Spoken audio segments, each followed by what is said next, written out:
Bonsoir Georges Patient. Bonsoir. Un recteur qui quitte son académie au bout de 9 mois, qu'est-ce que cela vous inspire? Ce que je veux retenir de ce départ précipité, on a même parlé d'exfiltration, c'est le turnover trop important que l'on peut constater au niveau des recteurs. Un véritable balai de recteurs, quasiment 10 en moins de 20 ans.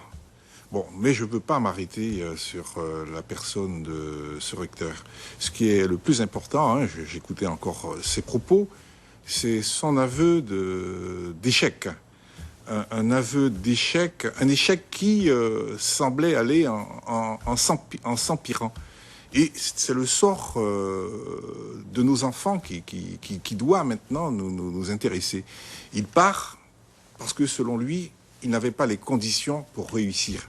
Donc la question que nous devons nous poser pour nos enfants, est-ce qu'il part parce qu'il avait constaté qu'il ne pouvait pas mener à bien sa tâche, qu'il y avait une insuffisance en équipement scolaire, une insuffisance en termes d'effectifs ou de nombreux dysfonctionnements? Pour moi, c'est sur ce qu'il faut s'arrêter. Le président de l'association des maires, David Richer, le sénateur Karam, plaide pour la nomination d'un Guyanais au poste de recteur. Est-ce que vous partagez cette vision? Je le partage, je partage cette vision pour l'avoir dénoncée avec des collègues sénateurs métropolitains lors d'une mission en 2009.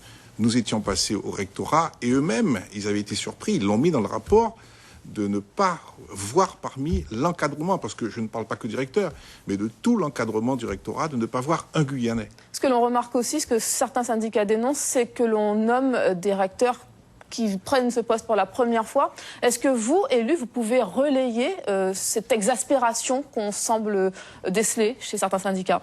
Nous le relayons, comme je vous l'ai dit, depuis 2009, nous nous battons pour qu'à des postes importants, il y ait des Guyanais qui occupent ces postes. Et je crois savoir qu'il existe des Guyanais à même d'occuper ces postes. D'ailleurs, je souligne aujourd'hui que 2 dames de Guyane ont été promues à des postes importants. Donc, ce qui prouve qu'en Guyane, nous avons des éléments à même d'occuper ces postes importants. Monsieur le sénateur maire, autre sujet qui vous mobilise certainement ce début d'année, c'est la candidature de Manuel Valls pour la primaire de la gauche à la présidentielle. Vous présidez son comité de soutien en Guyane. Comment cette campagne va s'organiser? Elle va s'organiser comme toutes les campagnes. D'ailleurs, je sors d'une première petite réunion de constitution de ce fameux comité de soutien. Manuel Valls m'a demandé de réunir tous les courants progressistes, les courants porteurs des mêmes valeurs que Il y aura lui. des réunions publiques? Très certainement, il y aura des réunions publiques. Il ne reste que 3 semaines. Il y aura des réunions publiques, il y aura des visites au niveau de toutes les communes de Guyane, parce que les primaires se passent comme les élections dans toutes les communes, dans les 22 communes de Guyane. Malheureusement, nous ne pourrons nous consacrer pour ces primaires qu'à 19 communes. Il y en a d'autres qui actuellement n'ont pas répondu, mais ça augure d'un bon résultat. Est-ce que vous avez participé à l'élaboration de son programme, notamment pour l'outre-mer? Effectivement, il a annoncé déjà un certain nombre de mesures, dont une d'ailleurs qui porte sur la priorité donnée aux originaires de Guyane pour occuper les postes à responsabilité.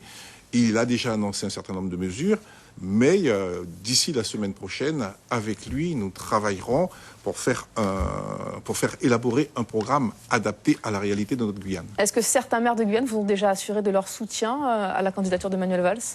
J'ai eu un écho assez favorable de certains, oui. On peut avoir des noms? Je préfère pour l'instant... Dans l'Ouest?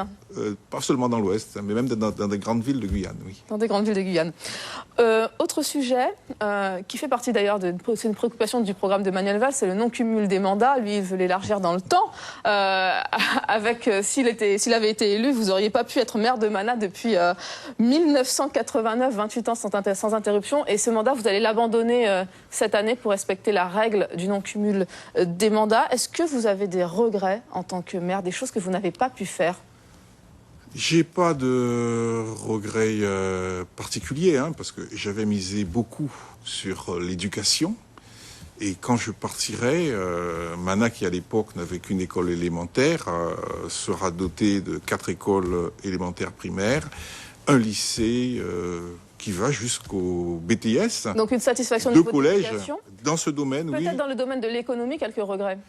Quelques regrets, Quelques regrets, oui, au niveau de l'économie, hein, mais bon, c'est le secteur privé, c'est le secteur agroalimentaire. Les normes européennes, l'application aveugle des normes européennes en Guyane a fait que cette filière tombe en désuétude. Effectivement, dans ce domaine, oui, quelques regrets de ne pas avoir les moyens de développer notamment la pêche. L'agriculture, oui, nous sommes le grenier agricole de la Guyane, avec Javoué, avec beaucoup d'agriculteurs qui pratiquent la bâtie traditionnelle, qui alimentent tous les marchés de Guyane. Et on précise que c'est votre première adjointe, Rosange Firmin, qui devrait devenir maire à votre place. J'aimerais aborder un autre sujet, celui qui a fait l'actualité en 2016 et qui fera certainement encore l'actualité en 2017, puisqu'il n'est toujours pas signé, le pacte d'avenir. Georges Patient, est-ce que vous n'avez pas l'impression que c'est un pacte au rabais qui est en train d'être servi à la Guyane? Bon, j'irai pas jusque-là. Vous savez... On parlait de 2 milliards d'euros dans ce pacte il y a 3 ans. Aujourd'hui, on en a à peu près à 600 millions. Avec les bonnes surprises de la fin de l'année, et je le dis de façon un peu ironique en pensant au RSA. Ça, c'est vous qui le dites, hein, mais bon, je crois qu'on serait plutôt autour d'1,2 milliard à 300 millions. Il y a des choses importantes, il y a des choses qui ne sont pas à la hauteur de nos enjeux. Je pense à la santé, à l'éducation. Bon, ça fait encore l'objet de négociations. Le pacte n'est pas fermé. Est-ce que vous comprenez que Rodolphe Alexandre n'ait toujours pas signé ce pacte ? Je peux comprendre, hein, c'est le point de vue de Rodolphe Alexandre, nous en avions discuté à plusieurs reprises. Moi, j'étais dans une autre posture où il fallait considérer que c'était une première étape.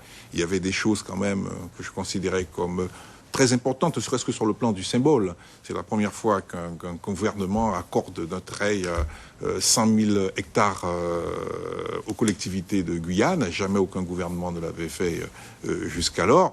Bon, le président et certains maires ont considéré que c'était insuffisant. Bon, la porte, comme je vous l'ai dit, n'est pas fermée. On continue à discuter. Je repars la semaine prochaine sur Paris. Vous pensez qu'on peut renégocier ce pacte à la hausse? Est-ce que vous en avez parlé avec Manuel Valls? J'en ai parlé d'ailleurs dans sa lettre de mission. Il en parle en disant que beaucoup de choses ont pu être faites durant le quinquennat de François Hollande, mais qu'il restait encore beaucoup de choses à faire et que le pacte de Guyane est une priorité, mais également la loi sur l'égalité réelle. Et dans cette loi sur l'égalité réelle qui va être débattue à partir de la semaine prochaine, je compte encore faire passer un certain nombre de dispositions favorables à la Guyane. Et nous suivrons tout cela. Merci Georges Patient d'avoir répondu à nos questions. Merci.